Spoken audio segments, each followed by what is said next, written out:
Let me put it simply for you.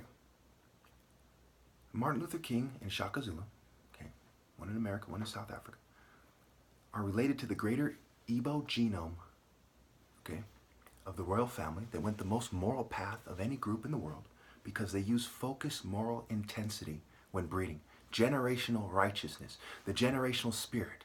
It is like spearing something with all your pain and all your desire to do God's will to a T, masterfully in perfect African martial art form. Boom! Okay, precision, surgical. Okay, and I'm the son of the brain surgeon. I'm the son of the logical direction of the royal family. And to make matters more obvious, not only was my dad more righteous and greater than anybody in his generation, right? Any of his brothers-in-law from the royal family, okay?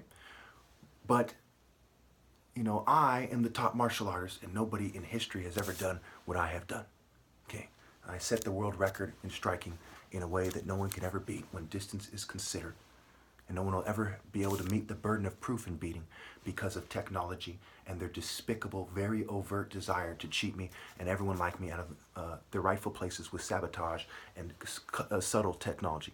Okay, they can never beat it in truth, only in their propaganda construct, bitch, which no decent martial artist would settle for, nor would he make the claim in a time where they could not meet the burden of proof. All right, with that being said, their argument is Francis Galton, okay, this wig-wearing, sick, racist person who was sexually immoral. He was among the greatest criminal class, and his own race admits it, okay? And he's part of a group that tries to give diseases and set the stages for diseases to be given to the African people who he knows are superior, who his people went out of their way to extract from West Africa of all the races in the world and make slaves. Okay, them and the Capoeira Angolan guys. Okay, these are some of the, you know, the Congo guys. You know, Second Congolese War, Biafran War. They went out of their way to set the stage for the biggest wars in Africa to break out so they could make the absurd claim that African masculinity is toxic.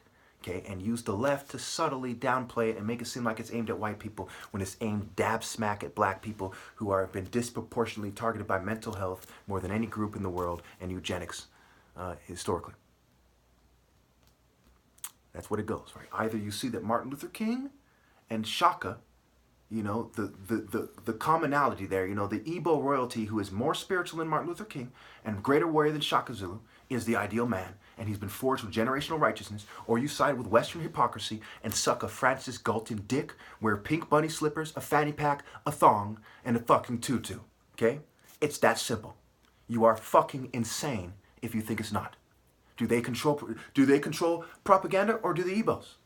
Do they control the banks, or do the Igbos? Do they control the media, or do the Igbos? Do they control the government, or do the Igbos?